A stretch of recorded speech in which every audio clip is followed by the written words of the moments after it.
Bom dia, oração do dia. Mesmo diante da multidão, Deus é contigo e você vai saber como Deus é contigo. Após Pedro e João terem sido instrumentos de Deus para que um deficiente físico fosse sarado de sua deficiência, depois de Pedro ter pregado aquela multidão que estava até perplexa e admirada com eles, e ele deu a glória a Jesus, a perseguição veio. Quem dominava o templo em Jerusalém? Um grupo político-religioso que se chamava Saduceus. E qual era o testemunho dos apóstolos a respeito de Jesus? Ele ressuscitou. Saduceu não acreditava em ressurreição. Pregar sobre ressurreição ou testemunhar que Jesus ressuscitou era uma afronta direta aos poderosos políticos religiosos que dominavam o templo. E aqueles homens que outrora eram pescadores, mas cheios do Espírito Santo, tiveram ousadia e coragem e dizia: eu vi Jesus ressurreto, eu sou testemunha que ele ressuscitou. Eles estavam indo contra a maldade dos poderosos. Enquanto Pedro, Atos 4, versículo 1. Enquanto Pedro e João ainda falavam ao povo, chegaram os sacerdotes, o capitão do templo e os saduceus. Eles não acreditavam na ressurreição.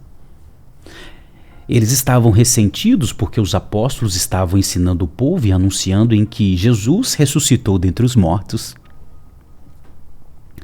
Prenderam Pedro e João e os recolheram ao cárcere até o dia seguinte, pois já era tarde. Preste atenção, eles foram 3 horas orar. E se já era tarde, olha o tempo todo, de 3 da tarde em diante, como que não estava a agitação, hein? Então eles foram presos. 4, Atos. Porém, muitos dos que ouviram a palavra creram. Jesus usa da pregação, o Espírito Santo usa do testemunho a respeito de Jesus para gerar fé nas pessoas. Subindo o número desses homens a quase 5.000. Era 3, você lembra? Quase 3, agora já é quase 5.000. Aleluia!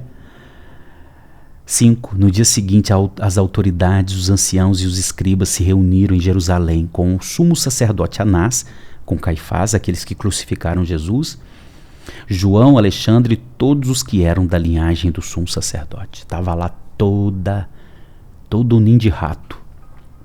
7. E colocando os apóstolos diante deles, perguntaram: com que poder ou em nome de quem vocês fazem isso?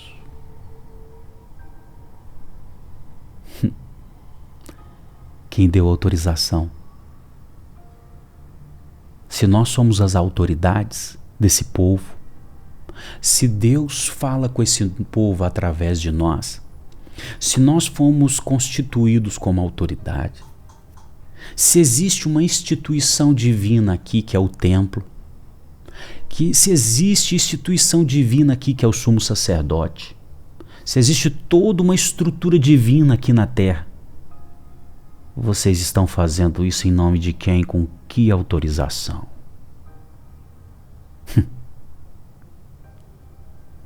8. Então Pedro, cheio do Espírito Santo, disse: autoridades do povo e anciãos, visto que hoje somos interrogados a propósito do benefício feito a um homem enfermo e do modo como ele foi curado, saibam os senhores todos e todo o povo de Israel que, em o nome de Jesus Cristo o Nazareno, a quem vocês crucificaram, e a quem Deus ressuscitou dentre os mortos, sim, em seu nome, é que este está curado na presença de vocês.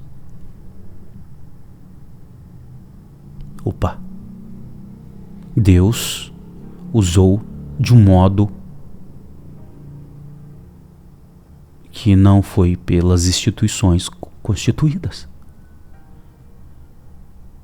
as autoridades estabelecidas e as instituições constituídas, Deus não usou. Deus usou de uma nova instituição, os apóstolos ou o colegiado dos apóstolos. Deus estava estabelecendo uma nova instituição, com autoridade, com governo e com poder sobrenatural. Ele continua. Este, Jesus, é a pedra que vocês, os construtores, rejeitaram, mas ele veio a ser a pedra angular.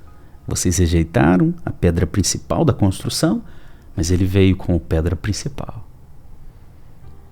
E não há salvação em nenhum outro, porque debaixo do céu não existe nenhum outro nome dado entre os homens pelo qual se importa ser salvo, ou seja, não existe salvação que não passe por Jesus Cristo. Antes da cruz, a salvação era por Jesus. Era na providência de Deus. Os antigos, antes da cruz, eram salvos porque criam na providência de Deus, que viria. Hoje, os salvos o são porque creem na providência de Deus que veio e foi revelada a Jesus Cristo. Sempre foi por Jesus a salvação, antes e depois da cruz. 13. Ao verem a ousadia de Pedro e João, sabendo que eram homens iletrados e incultos, ficaram admirados e reconheceram que eles haviam estado com Jesus. Estar com Jesus é marcante. As pessoas reconhecem quem anda com Jesus. Eu quero te fazer uma pergunta aproveitando.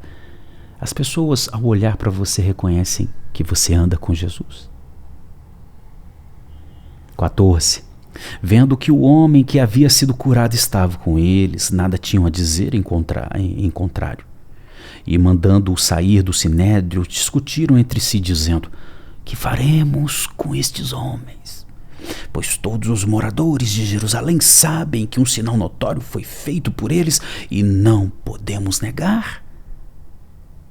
Mas, para que não haja maior divulgação entre o povo, vamos ameaçá-los, para não falarem mais neste nome a quem quer que seja. Chamando-os, ordenaram-lhes que de modo nenhum falasse nem ensinasse o nome de Jesus. Mas Pedro e João responderam: os senhores mesmo julguem se é justo diante de Deus ouvirmos antes os senhores do que a Deus. Ou seja, antes, toda autoridade na terra é uma autoridade delegada, não é uma autoridade suprema. A autoridade suprema é Deus. Quando uma autoridade delegada ela está dessintonizada de Deus, eu não posso ficar me submetendo a ela. Quando ela começa a pedir coisas que vai contra o que agrada a Deus, eu não posso obedecê-las. Toda autoridade que é delegada, quando ela pede para eu fazer coisas que não tem nada, que desagrada a Deus, eu não posso fazê-lo. Eu tenho que permanecer com a autoridade suprema. Pais que fazem pedidos estranhos para os filhos, patrão para empregado, autoridades do Estado pedindo coisas estranhas para a gente. Nós não podemos. Antes, a autoridade suprema é que nós estamos submetidos totalmente. 20. Pois nós não podemos deixar de falar das coisas que vimos e ouvimos. A gente viu Jesus ressurreto. Não tem como ficar calado. Você teve um encontro com Jesus maravilhoso e ressurreto? Se a resposta é sim, eu tenho certeza que você não consegue ficar calado, né? Por fim, 21. Depois, ameaçando-os ainda mais, os soltaram, não tendo achado como os castigar, por causa do povo, porque todos glorificavam a Deus pelo que tinha ocorrido. Ora, o homem que tinha sido operado esse milagre de cura já tinha mais de 40 anos de idade, ou seja, ele podia testemunhar por si. Ele já era adulto, ele já tinha maioridade, ele poderia testemunhar. Entenda uma coisa: toda vez que você for perseguido por causa de Jesus, nunca se esqueça, Deus está com você. Eu sei que muitas vezes nós somos perseguidos por causa dos nossos erros, vaidade, nossa rebeldia a Deus, mas não é essa perseguição que eu estou falando. Eu estou falando da beleza de ser parecido com Jesus. Vai vir inveja sobre você, perseguição. E quando você estiver sendo perseguido, porque você está cada vez ficando mais parecido com Jesus, mais lindo igual Jesus, cada vez mais bonito igual Jesus, saiba, Ele está do seu lado. Ele vai e está te protegendo, te guardando. E Ele quer que você continue testemunhando a respeito dele. Vamos orar. Senhor, eu sei que na perseguição o Senhor está com a gente. Quando a gente está testemunhando a respeito do Senhor. Os apóstolos foram muito corajosos por causa do batismo no Espírito Santo. Pedro estava cheio do Espírito Santo. E mesmo poderosos que dominavam o templo, não concordando com a ressurreição, eles não negaram a ressurreição porque foram testemunhas fiéis. Ah, Senhor, concede-nos essa coragem e ousadia. E, ó Deus, na perseguição, mostra-se perto de nós. Não nos deixa, Senhor, não nos deixa desesperar. Mostra que o Senhor está com a gente. Mostra que o Senhor está com essa ovelha.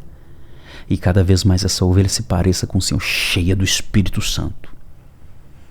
Peço a Deus a bênção e a paz do Senhor sobre o lar dessa sua ovelha. Em o nome de Jesus. Que para a glória do nome do Senhor, seja obediente ao Senhor, submisso à sua autoridade suprema. Amém e amém. Amém?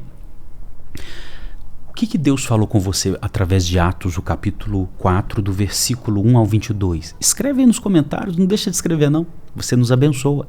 Deixa o joinha, também deixa o seu pedido de oração.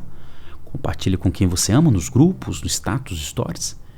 E claro, se inscreva e deixa todas as notificações acionadas, tá bom? Deus abençoe e graça e paz.